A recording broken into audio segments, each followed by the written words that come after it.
I've been playing the piano for 13 years, and there's some things that I wish I had known when I started piano. Knowing these 10 things would have saved me a lot of frustration and made learning piano a lot easier. I hope that these things will help you avoid these mistakes so you can learn piano quicker and easier. First thing I wish I had known about sooner was having the correct piano posture and hand position. I used to slouch a lot when I was younger, and that would have carried over to my piano playing too. When I learned how to sit at the piano and how to press down the keys correctly, I was amazed how much more comfortable it was. I definitely noticed an improvement in my playing as well once I had the correct hand posture. If you're not sure if your posture is correct, start by making sure you're sitting far back enough from the piano. Most of my students try to sit too close to the piano like this, which makes it hard to play and causes a lot of tension. You want to be far back enough that you can easily stand up between the bench and the piano. Adjust your bench height until your elbows and wrists are in a straight line. You can also sit a little higher so your elbows are slightly above your wrists as well. Choose whichever position is more comfortable for you. You just want to avoid having your elbows below wrist level, as this puts a lot of strain on your arms and hands. Keep your hands relaxed and press down the keys with your fingertips. This keeps your hand in its naturally curved state, which reduces tension and improves your control. Also, watch your wrists and make sure that they're not rising up or sinking down as you're playing. When I first started learning piano, I thought that practicing scales, chords, and arpeggios was pretty boring, and I didn't see the point of having to practice these dull technical exercises. But what I didn't realize back then was that those very same scales, chords, and arpeggios are actually the foundations of music, and that learning those skills would really improve my understanding of music theory. I also didn't know that playing those exercises daily as a warm-up would strengthen my fingers and improve my playing faster than I dreamed possible. If you want to see the benefits of practicing these scales, chords, and arpeggios, I'd recommend spending about 10% of your practice time on these exercises. Get a good quality scale book that has the fingering written in for everything, and learn a new key signature every week. Over time, you'll be amazed at how your understanding of music and your technical skills will improve. Years ago, when I would sit down with a new piece of music, I didn't really know how to practice it or how to learn it effectively. I would often try to learn as much of the piece as possible in one day, whether that was the whole piece or just one page. This was overwhelming and kind of discouraging too, because my progress was slow and I made a lot of mistakes even once I had learned the piece. Over time, I've learned that it's much better to divide a piece into sections, and then to learn those sections in chunks of 2 to 4 measures at a time. You can usually spot a new section in a piece when the key changes or when the speed or style of the music changes. Mark these sections on your sheet music so you know when they happen.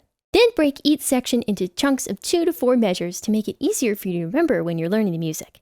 Start hands separately at first until you can play the notes correctly with the right fingering, and then put them together. Once I implemented this technique for learning music, I was amazed at how much better I could play and how much faster I could learn the piece too. If this technique has helped you understand how to practice better, please hit that like button to help other pianists find out about this practice strategy. I've always found it so tempting to sit down and play a piece from start to finish and just kind of shrug off those problem areas where I always mess up. It's a lot of fun to focus on the easy parts because they sound really good, and it makes me feel like I've accomplished something. But unfortunately, avoiding those trouble spots doesn't make them go away. And I've learned that in order to play a piece clearly and confidently, I need to focus in on the hard places and drill them over and over until they become easier. Often just a few minutes of slow, careful practice on a hard place can make it so much easier. Once I've spent time polishing off the rough places, then I can go back and review stuff that I already know well. A chain is only as strong as its weakest link. I particularly love to play fast piano music, so playing slowly has never been natural or easy for me. As soon as I learn the notes, I want to play them as fast as I can. As you can imagine, this isn't the best strategy for good, clean piano playing. The secret to playing a piece well, especially at fast tempos, is practicing slowly, and I mean slowly. You should go only as fast as you can without missing notes or messing up the rhythms.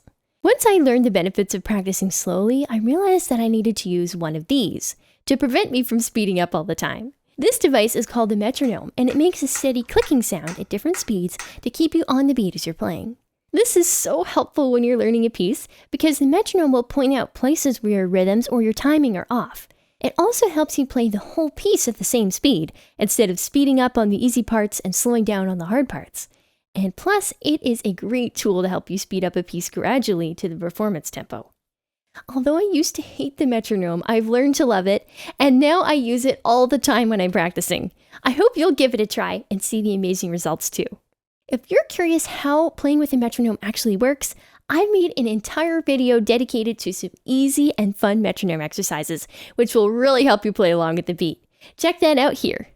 Music truly is its own language, and that means it has its own grammar, which is called music theory. I used to think this subject was super hard and boring, so I avoided it as much as I could. But over the years, I realized how fascinating music theory actually is, and how much it can help me become a better pianist. Some aspects of music theory that I found most helpful are memorizing all the major and minor key signatures and the triads that go with them.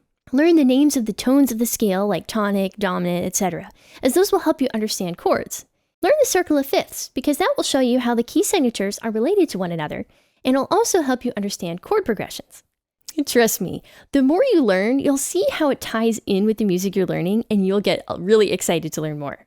There's one thing that will guarantee your success with piano, and that is consistent practice. Though you might think this is boring, when you practice correctly and consistently, your piano skills will really improve, and you'll improve faster than you thought possible. Practicing consistently means you need to play the piano at least 5 days a week. The more frequently your fingers touch those keys, the more strength and confidence you'll have at the piano, and the faster you'll be able to learn new music. Even if you have a busy schedule, fit in small blocks of practice whenever you can. 5 or 10 minutes here and 20 minutes there is actually a lot better than only doing 1 or 2 long sessions a week. If you have more time, it's even better if you can practice in longer sessions, like 30 minutes to an hour at a time. As long as your practice is productive, longer sessions will help you make even faster progress in your playing. It's also good to make sure to take at least 1 or 2 days completely off of piano every week. This gives your brain and fingers a rest and prevents you from getting burnt out. You'll often be surprised how your playing can actually improve after a day or 2 off. This happens because your brain is processing the new music you've learned when you're sleeping. Pretty cool, right? How often do you usually practice, or how long? Tell me in the comments. There's an important thing that you need to have as a pianist, whether you teach yourself or even if you have a piano teacher, and that is self-motivation. This is the drive to sit down and practice even when you don't feel like it. It's the perseverance to stick with a hard part of a song until you get it. It's the endurance to learn an entire piece that was really hard for you. It's the boldness to perform when you're nervous. It's not giving up when you mess up or don't meet your expectations. It's super important to have this self-motivation because without it, practicing the piano is really boring. However, if you really want to become a good pianist, you'll be willing to put in the time and effort and stick with it even when it gets tough. Self-motivation will also help you teach yourself new things above and beyond what you learn in your piano lessons. There's many topics like ear training, music theory, and music history that your teacher simply doesn't have time to cover in your lesson, but they're essential to your becoming a well-rounded and skillful pianist. This desire to learn more about piano will actually make your whole learning journey a lot more fun. You'll be well on your way to becoming a fantastic pianist. Here's something you don't hear often enough in the piano world. Piano is hard. It requires a lot of time and effort to learn, and even more persistence and patience to become skillful. As the world-famous pianist Vladimir Horowitz once said, "The piano is the easiest instrument to play in the beginning and the hardest to master in the end." That fact should actually be encouraging to us. That means if you're feeling behind someone else, that's totally okay. Everyone is in a different place on their piano learning journey. It takes everyone a long time and a lot of work to get good at piano. And with time, you'll be just as good as the pianists you admire. Every great pianist has been at your level at some time. One of my favorite music quotes is from Johann Sebastian Bach, who said, "I worked hard. Anyone who works as hard as I did can achieve the same results." With time and persistence, you too can become great at piano. As a perfectionist, this next thing has been a challenge for me from time to time. It's easy to be hard on yourself, especially when you compare yourself to others who are better at piano than you, and especially if they're way younger than you. I want to encourage you that it's okay to be not as good as someone you admire. Compare yourself to yourself, not with other people. The only thing that matters when you learn piano is that you're constantly doing better than you did before. Aim to improve by 1% every day, and over the course of a year, you'll improve by 365%. Piano should be something that's joyful, not a stressful competition or race to a certain goal. Learning an instrument really isn't about hitting a certain milestone or skill level. It's a constant journey of steady improvement that ultimately arrives at mastery. A lot of the finesse and skill that the great pianists have only comes when you've been playing for many years. So don't feel bad that you're not there yet. Don't give up. You will be a great pianist with time. I hope that these 10 things that I wish I knew when I started piano were encouraging and helpful for you. Hopefully they'll save you the wasted time and frustration that so many piano students encounter. Before you go, please hit that subscribe button and stick around for the other great videos that are coming up in a few seconds. Happy piano playing!